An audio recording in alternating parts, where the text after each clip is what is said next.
Welcome to Derm Dumber, a podcast about all things dermatology, skincare, and whatever else catches our attention. We're a husband and wife.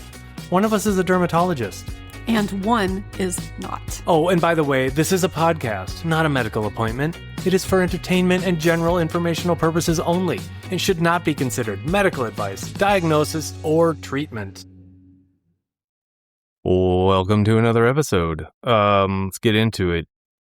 It is like 100 degrees Fahrenheit right now in the city that we live in, and you're sitting here wearing a sweatshirt.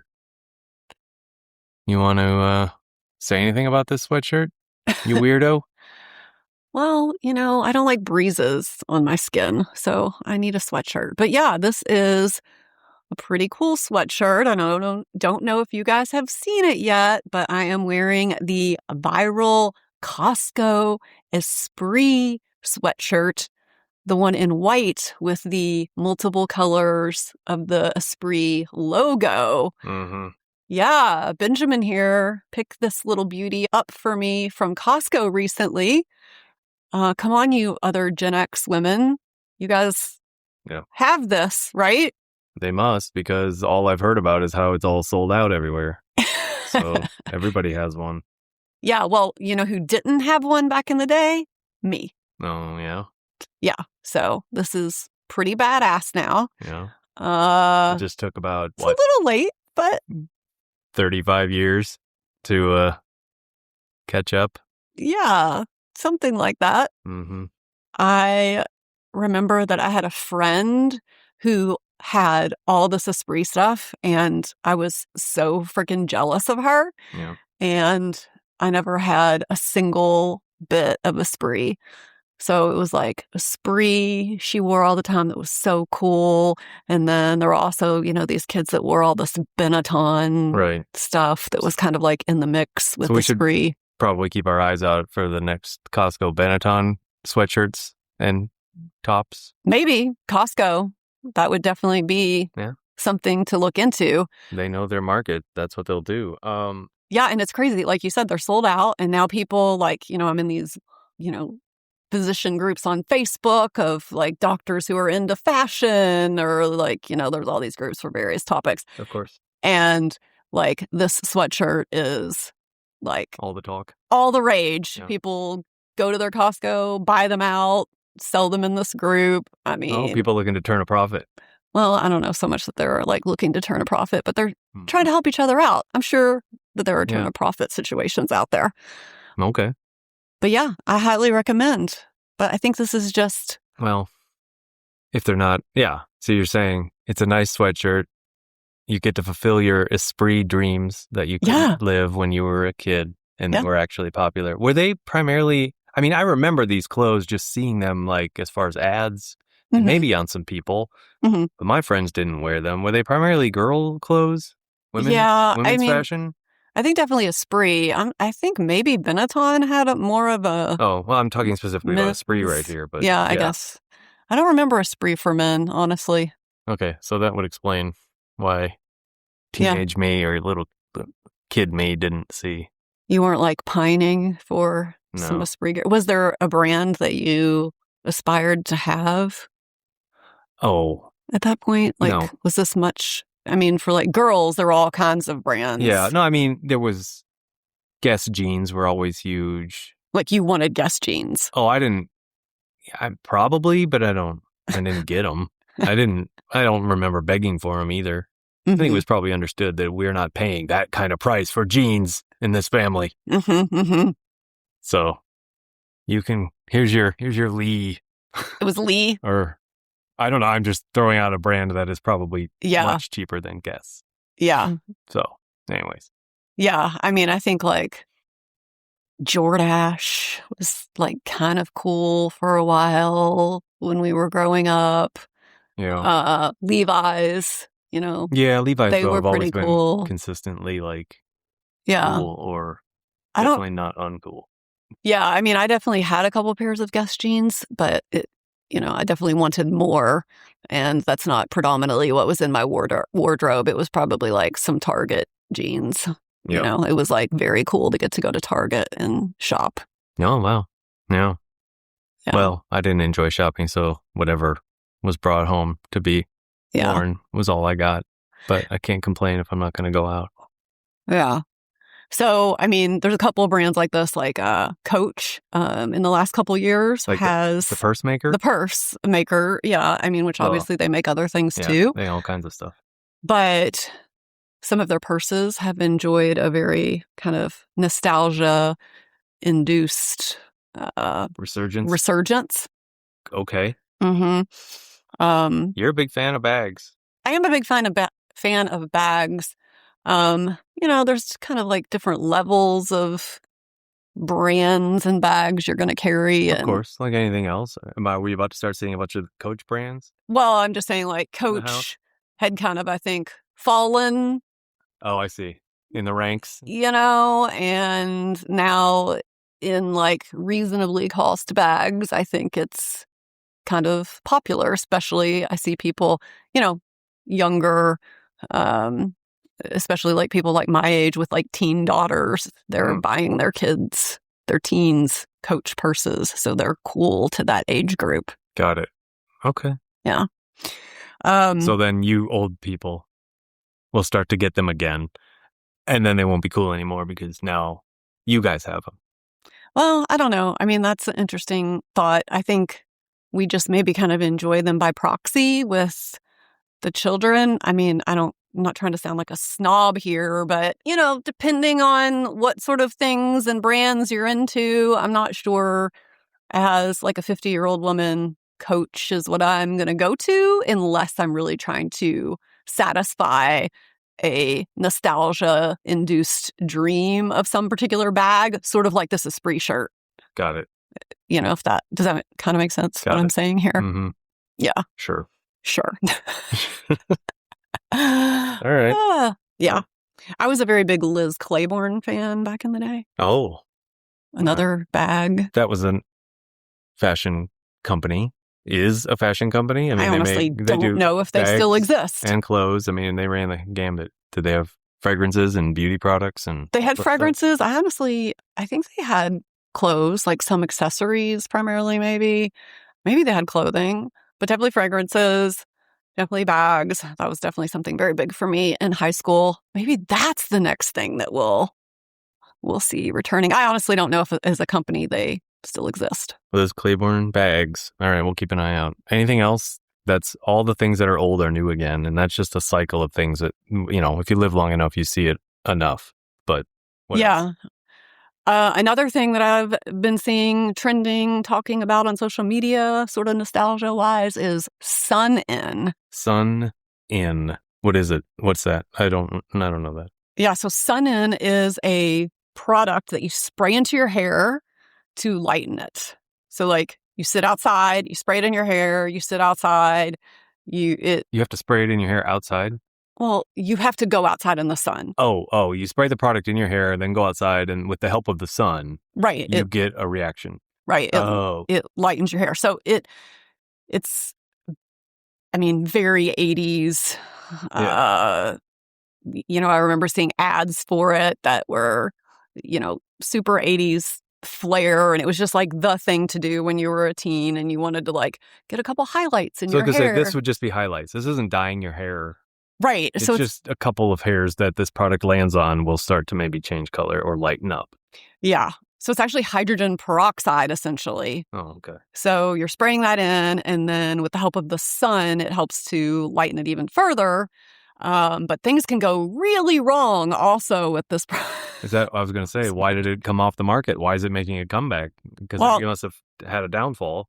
I don't know that it ever 100% left. I think I think the product has been available since then, but I think it just kind of fell out of favor. And now it's getting picked up again and kids are making it cool again. But I know adult women my age who have continued to use it. Okay. Just like they'd never left their cabinet in their bathroom. Right. And they're like, oh, it's summer. I'm going to spray this in and just, kind of see what happens. But, and I guess it's largely fine if you have light hair, light brown or, blonde hair primarily. It's going to lighten up a little bit more. But things can go really wrong when it's someone with darker hair. Like, if you sprayed this on your hair, it would basically turn it probably more like red because it's not going to like completely bleach it out. It is only going to lift off some of the color. And so it's going to leave it lighter, but not blonde. So I could get some red highlights. Yeah. So brunettes can get a little red mix. I mean, I don't know how attractive that look is. You could also get, more like an orange tinge to it. Well, so anything goes these days. So, but yeah, it was like classically like, the blondes are using this to look get more their blonde. Highlights and look more sun-kissed and, live that. I live in the beach. I'm at the beach every life. day. Got it. Okay. Yeah. But there's no harm to the hair or the hair follicles or the scalp with this, is there? It's just damages or changes the color structure of your actual hair. Yeah, I mean, I do think it probably does dry out your hair a bit. I mean, hydrogen peroxide is somewhat drying. Okay. So I'm not sure it's the key to the healthiest strands. But, I think if you're probably using conditioner and hair masks like many women are using, you could probably get away with it. But so use a good conditioner with it. Yeah, I'm not advocating the use of it. I'm just saying it's getting talked about more. It's coming back. And it's not like a new formula. It's just the same old stuff. Yeah. Okay. And, one thing I kind of wonder about, and I've seen people talking about, is like, is it because our kids like going to this, teens, whatever, going to this because it is like promoting being outside and associated more with like that healthy lifestyle that people are kind of, trying to go for these days, kind of along with the whole movement of more sun exposure and whatever. And just maybe they're using it like more this forces us to be outdoors, and maybe goes along a little bit with some backlash that is starting to be seen online to the whole like maxing movement where, you're spending more time outside, more time in nature, and kind of, again, a backlash to some of these ways we're optimizing our health. So there's apparently in teens and early, 20s and 30s, movement of like getting rid of their Apple Watches, for example. So they don't want to see all of these fitness tracking, parameters and like the stress that is initially putting on them. Yeah, if you're living by it too hard. Yeah. So good and bad. I mean, I think in people our age, like maybe there would be less of a desire to get rid of those parameters, right? Because like we're closer to the end and we're trying to like optimize as much as possible. That's right. But maybe these younger, generations are kind of realizing, I just need to be healthy. I don't have to focus on all these parameters so much right now. Right. And right, exactly. But whereas, maybe that'll drop the price for us old people. We can get all the fitness gadgets and stay on top of our declining health as we age. Yeah. So I don't know. I think that's kind of interesting. Yeah. All right. Well, maxing might be on the way out, or at least some of it. Unfortunately, it's not the bone smashing, crazy maxing that seems to be on the way out. It's the health and fitness, the actual good stuff you want to max. But maybe it's just the start of the pendulum. Yeah. Kind of swinging returning back to the middle. Well, we can hope. Yeah. But kind of along those crazy lines of maxing is in the GLP world. Right. That's ever growing in popularity, right? I mean, that's just huge. Yes, GLPs. But also apparently in teens. Of course. They can't be left out. Yeah. And these aren't like... Not for obesity. Overweight teens. These are everyday teens with no apparent health concerns. Yeah, exactly. Why? Why are they using it? Kind of in this like hacker space. There's some of them who I guess, the opposite of the pendulum swing we were just talking about, right? Being pushed further to the crazy side. Yes. The person that I was particularly reading about, who is an influencer on TikTok, a teen that does this, he actually did start by using it for weight loss, which, great. I mean, obesity in kids is linked with a lot of terrible things later on, just like adults. But so I don't necessarily have a problem using it with that. Now, we maybe don't know all the repercussions of continued use for that in like a kid who's still, or even adult. I mean, even adults, but like evolving their metabolic habits and, whatever.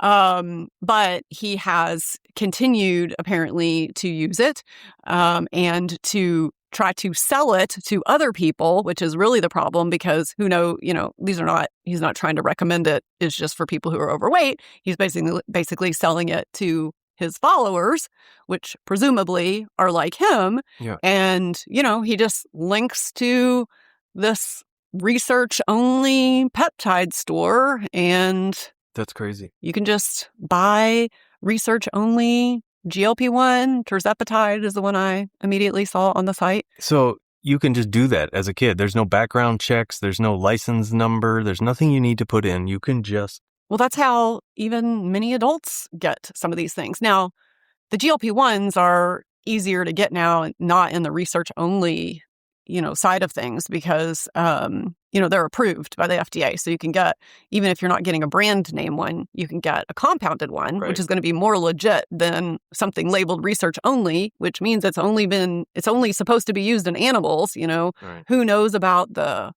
purity? I mean, it's not regulated. Okay.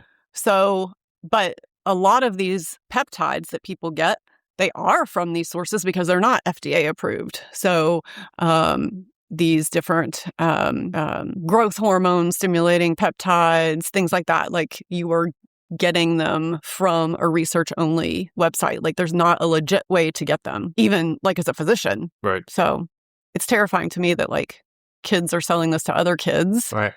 And then kids are so easily influenced. You have to dilute these things, and do they know how to do that? Right. And then they're injecting themselves. I mean, like it's just... Yeah. It's a whole supply of needles and...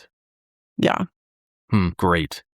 Mm-hmm. Mm-hmm. So now, a little pivot here. Are GLPs... Are you seeing in the office dermatology patients having any repercussions from getting on GLPs? I would imagine there's not a lot because it's mostly just weight loss, but is that present in any other way outside? I know there's going to be sagging skin with that, but that would think that'd be more. Yeah, no, there is actually hair loss is a huge one. Oh, okay. So you get people who are like, oh my God, I'm suddenly losing my hair. And then you find out they started GLPs about 6 months ago. And yeah, but it's not the GLP itself. It's the weight loss right. that causes the hair loss. But I think I'd heard that. Yeah, but that's a huge thing. You're right, like sagging skin. So that'd be more plastic surgery, right? Well, if there's huge amounts of skin to, get rid of. But in like a face, for example, you can... instead of getting a full-on facelift. Yeah, you can do like different things in the office, particularly like Sculptra is an injectable biostimulator that's really good for collagen. And so we'll start doing that in GLP patients, like as they start on GLP-1s. It's really helpful, or GLPs in general. It's not only GLP-1s now, but to help get their collagen, stimulated as much as possible to help try to counteract that laxity that is going to happen as they lose weight. What else? Well, I think those are the main things. We actually use GLPs now in derm for certain conditions. So there's this condition called hidradenitis suppurativa where it's associated with being overweight and also metabolic disturbances. So you can improve those things, obviously, on a GLP potentially. So that condition can get improved. Do you know what that condition is? No. So you're saying that overweight individuals will come in with these dermatological problems. Right. And you're like, well, we can solve that by just helping you lose weight. Well, I mean, there's other treatments. Right. But now you can include weight loss with the traditional treatments that a derm would prescribe. Okay. Yeah, and psoriasis too, which is associated sometimes with being overweight, but also just metabolically unhealthy. And so GLPs are finding their way Well, the list there. in the pros in the pros column of GLPs is huge. Weight loss is number one, but they're finding more and more stuff. Every time I read more about it, they're like, there's another benefit to it. There's another benefit to it. And the list of cons doesn't seem to be growing at all. So, yeah, I saw it was recently like compared to like this generation's like a statin, like what were those heart medicines that came out, you know, when they first hit the market and changed people's ability to live through heart attacks, right? or you know, cardio problems, right? That was a game changer for all the cardiologists in the world, and now this is being compared to that. Yeah, definitely a game changer. All right, well, that started out one area and then ended up in another area, but that's fine. That's what we do here. So we started out talking about sweatshirts and ended up talking about GLPs and things that are on the way out. Yeah, I guess too, I was also meant to bring up, and then we can move on about, you know, just the fact that the teens are injecting this, you know, injecting things, GLPs. We've talked about Botox and filler in the past. And I think it's just one other thing to point out about that is just people think these things look easy to do. What? Like, just draw up a... Right. It's it to yourself? Yeah. Like, so for example, you know, you go to the dermatologist and they take, you know, 10 minutes to Botox your face and you're like, oh yeah, I could easily do that. Or, you know, it's 30 minutes to do your filler and you're like, oh yeah, I could easily watch, you know, a quick TikTok video, buy this stuff and inject. And there's basically this bias that people have when they see that because they don't understand all the risks. Like they're just not even aware that there are risks of doing these things. So it's very easy to feel overconfident in what you're doing and seem like this is a good idea to follow this teen on TikTok and order what he's promoting or whatever. So I don't know. I just like to point that out because it's a lot of training and experience that makes these things look easy. Got it. All right. Yes. You're very important. That was my rant. You're still very important. Yeah. Yes. Go see your derm. Stop with the at home. So what else? I saw this thing recently in the news about, and maybe it's just because we're about halfway through summer here as we record this, and, you know, back to school's coming up and the fall is here. But I guess in the fall, Target, the big retailer, is supposed to open up in their stores this new beauty section. Now, I think this has probably been announced. I think this had been announced a long time ago, but of course, I don't pay attention to this garbage. So, but it came across my feed somehow. You're getting all this beauty news now. I know, and I'm not sure I like it, but algorithm's gonna algorithm. So yeah, anyways, so what I learned by watching this thing is that Target has a beauty section that is basically an Ulta store, or it's a little tiny Ulta store inside of it. Yeah, I don't know if it's all the locations at this point, but lots of Targets have these mini little Ultas inside of them. Got it. So they're going to, what I saw was close those down, open up their own beauty product beauty product section, beauty store inside. And they're going to have employees dedicated just to those departments. And they're going to like start bringing in all kinds of new skincare, particularly maybe even focusing on some Korean stuff. Had you heard this? Do you know about this? Are you excited about this? I know you love some Target. Yeah, I do love some Target. And you love some Ulta. Yeah. So they're calling it Target Beauty Studio. And I think I did hear about this a while back, but I'd kind of forgotten about it. So you brought it back to my radar. Yeah. I'm looking for something to talk about. No. But, you know, they plan to have like you said, dedicated employees, but also like experiences. And it seems like they're probably going to have a bit of a focus on K-beauty. Okay. Well, that's smart right now. Yeah. That's just smart. Smart business. Target is suffering from what I hear too, business-wise. So they need to do some stuff. Yeah, I mean... This is probably a step in that direction of them trying to reinvent themselves.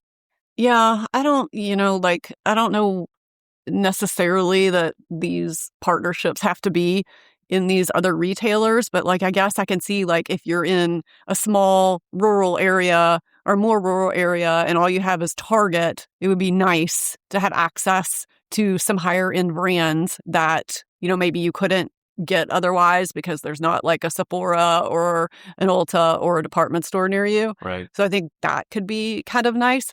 But like here where we are, you know, there's Sephoras and Ultas everywhere. And Sephora, by the way, is also, I don't know if you know this, they're inside of Kohl's in a lot of the Kohl's locations. Oh, right. So, I mean, did not know that, but makes sense. Do you need all of that when you've got, right. So I don't know, but I do think it's a good thing for people who don't have as easy, you know, Target's more easily accessible for them.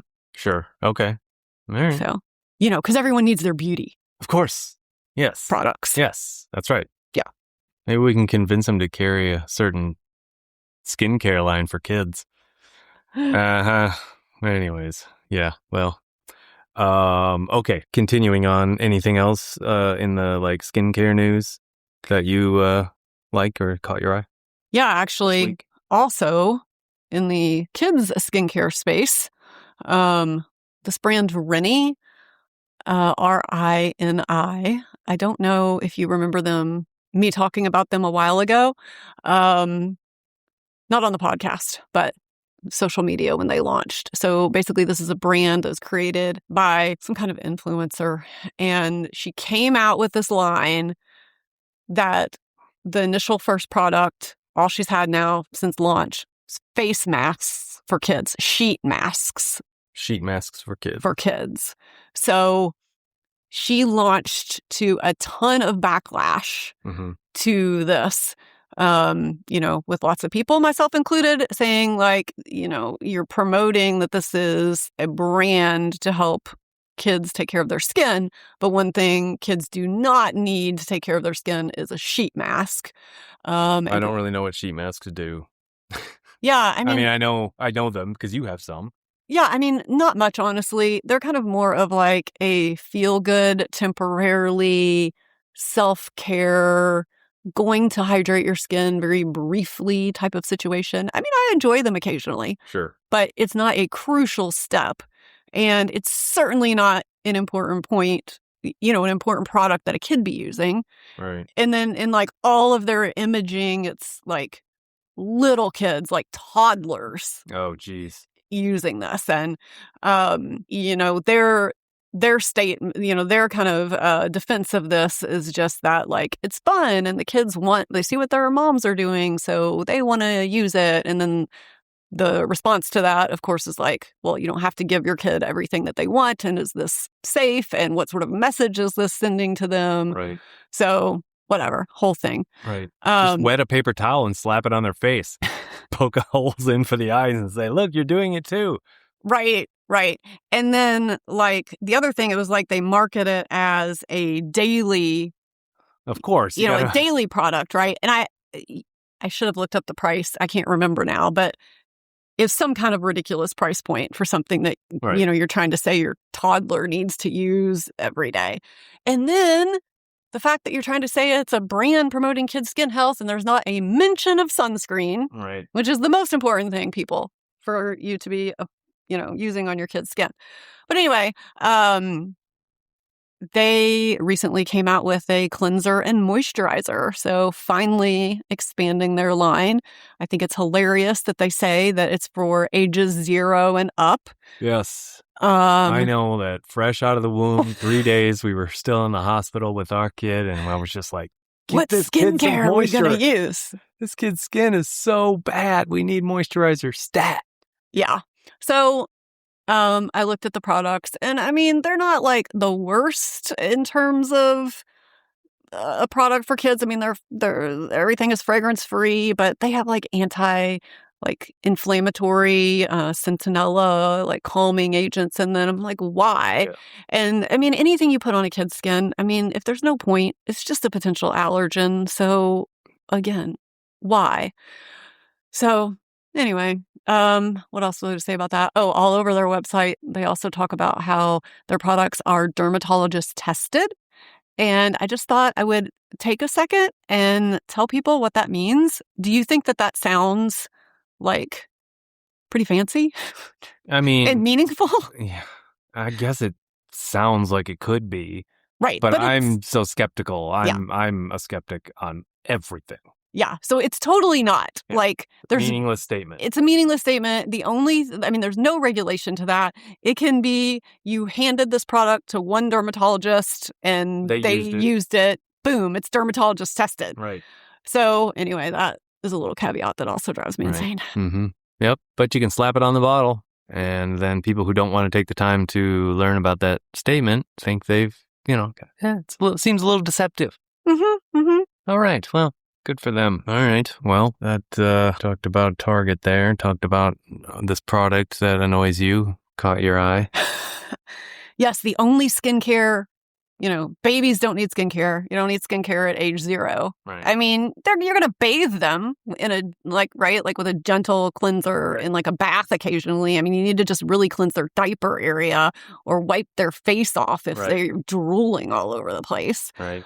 But if you have a teen whose skin is starting to change, like that's when you need to be a little more consistent with educating them about products and how to use products. Right. And, checking out good products. Yeah. For their skin. I mean, it's all attached to that whole Sephora kid rage. Yeah. That came out a couple years ago. It is. She's just being like, well, all right, if kids are going to buy stuff, might as well buy my stuff. Mm-hmm. All right. Well, let's just move to some listener questions and end this episode with a bunch of those. Sounds like a plan. Because those keep coming. Okay. So let's start. Okay. Number one question here. Somebody asked, what procedures have you had? Again, they're like, really wanting to dig deep into like, what are you doing? Well, I think that's a legitimate question. Like, people want to know what dermatologists do to try to maybe it's because they're like, themselves. You're so hideous. I want to know what you're doing. I mean, it could be that too. Or maybe it's just you look beautiful and I want to know how I can look that way. So many ways to interpret this. So many ways to interpret it. I mean, if I took my social media feed into account, apparently most people think I look 70. So, I mean, these are haters. Oh, yeah, these are the kids. The kids that come after you for saying to stay out of the sun or, protect your skin. Right. Those guys are so vocal. They come at you so hard. Pretty confident that I don't look 70. No. I mean, you're biased, so you can't really. I'd tell you. Oh, you'd tell me? Yeah. You started looking a little too busted. Okay, cool. All right. Yeah, so... I'm not going to sugarcoat it. Okay, perfect. That's what you'd want. That's why you keep me around. All right. That tells it like it is. Yeah, I guess that tells it like it is to you too, since you're now on like hair stimulating drugs, and I really want to inject your face with some things soon. Yeah. All right, we'll come back to that. What have I done? I mean, a lot of things. I mean, I've been a dermatologist for a lot of years now, so you've had access to all the stuff. I mean, I've been doing toxin to my face since I was a dermatology resident. Right. Recently started doing toxin into my armpits. Yes, and you've done that to me too, and I love that. Yeah, it is pretty much life-changing. That was my first experience with Botox and or Juvo, or, well, you're just calling them toxin. Yeah, just toxin generically. Those are great. I mean, just staying on the toxin wagon, I do mesotherapy with toxin, so that's very superficial injections in the skin with toxin. I do neck toxin now on myself. What is it? All for the same purpose? Yeah, so neck toxin is done so that like some of the muscles in your neck don't pull down your lower face and like mouth. Oh. So that those muscles that work to lift can work without that opposition. I didn't know about it. There are all kinds of fun places to put it. Armpits, necks. Yeah. More superficially in the skin, you can do it to control oil. So that's a nice benefit. Yeah, sometimes people, I mean, I haven't had this done, but you can inject it like upper lip a little bit. Like, how you get like sweaty in the upper, like if you're stressed sometimes, maybe that would be an area where you would have.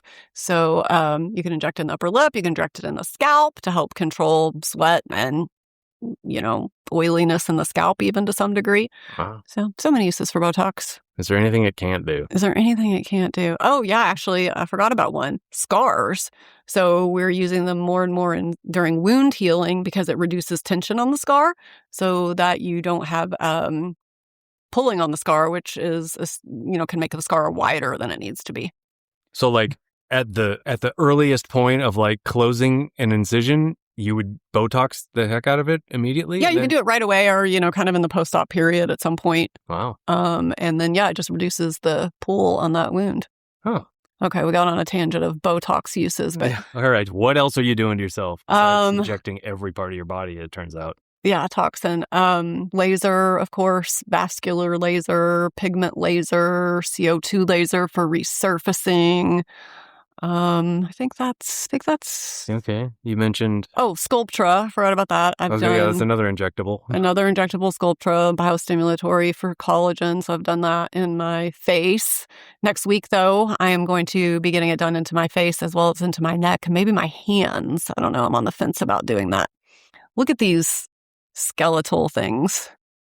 Yeah, you have some very thin hands. I mean, I'm not terribly bothered by it, but apparently this makes you look old. Yeah, hands are like the first thing to show age, aren't they?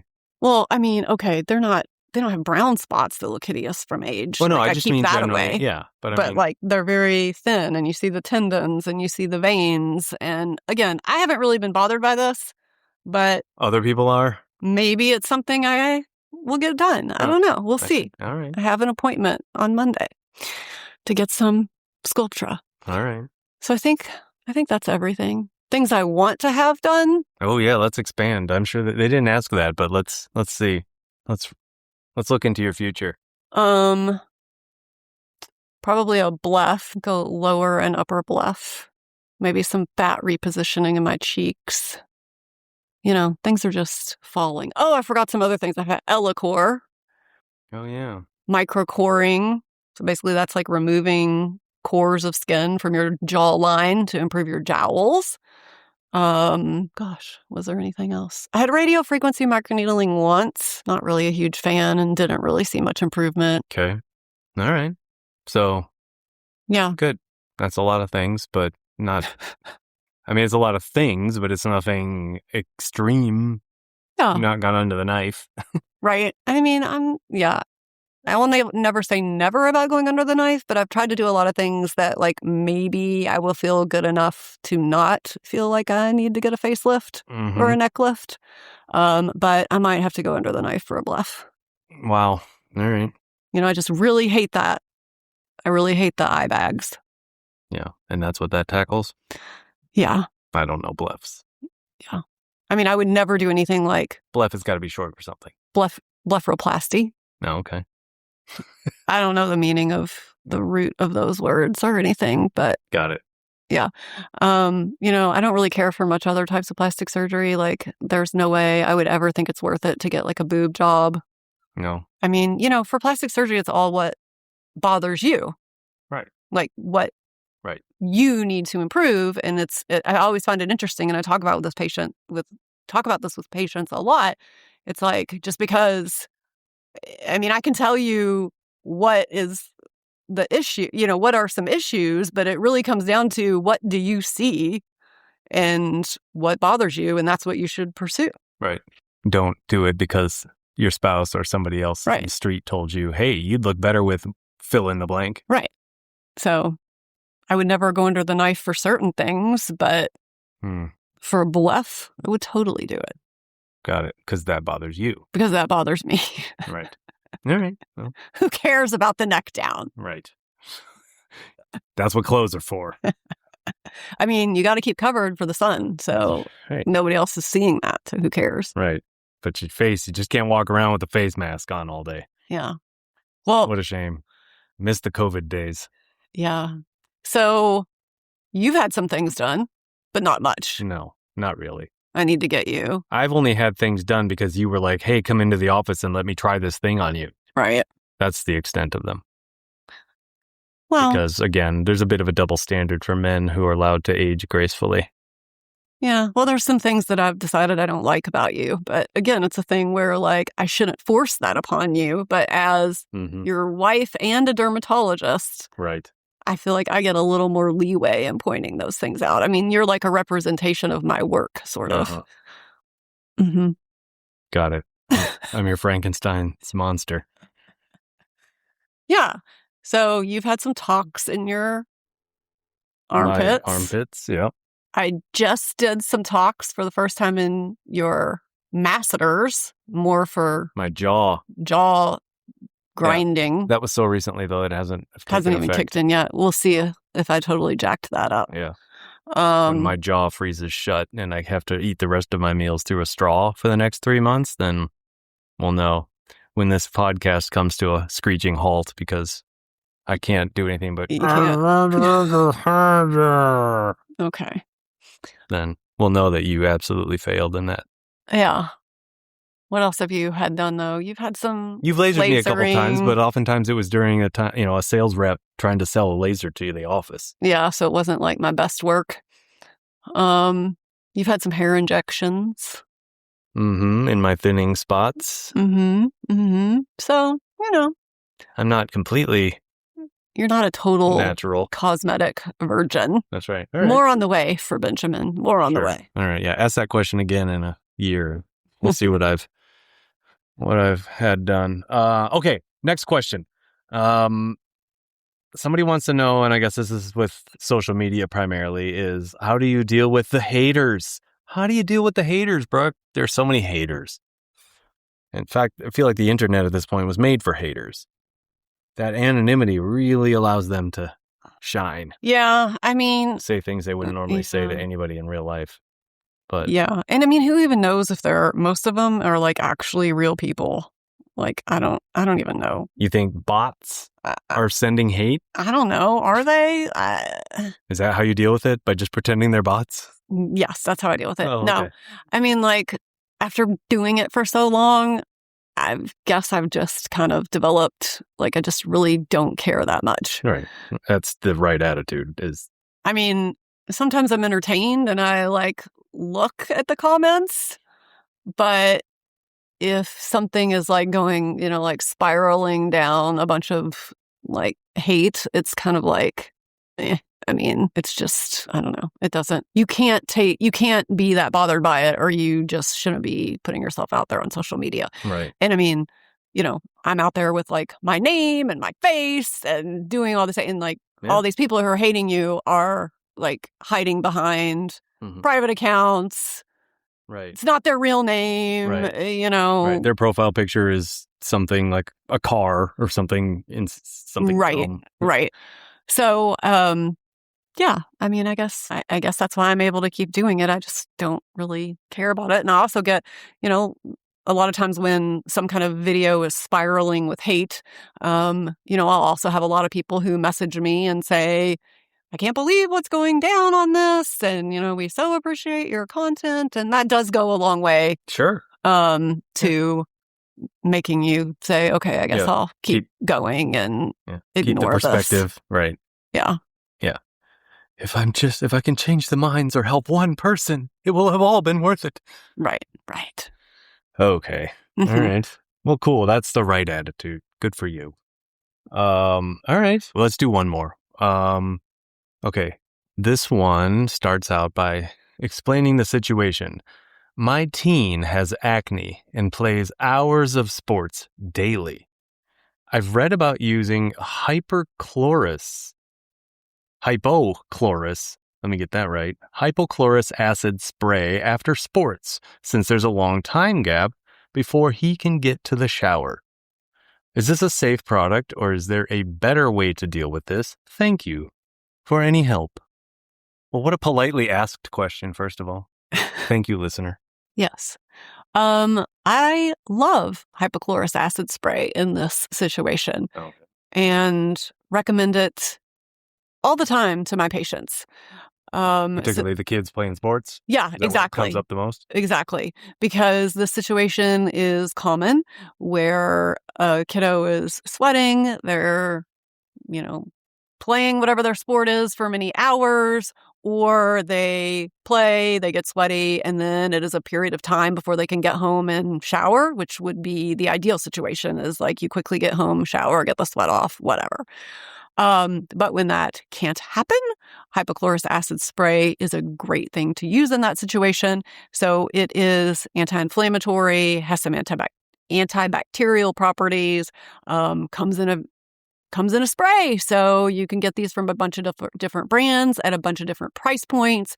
I tell kids and parents, throw it in your sport bag. And when you have a break between games or during practice, spray it on where you're prone to get acne, and it can help. Yeah, cool.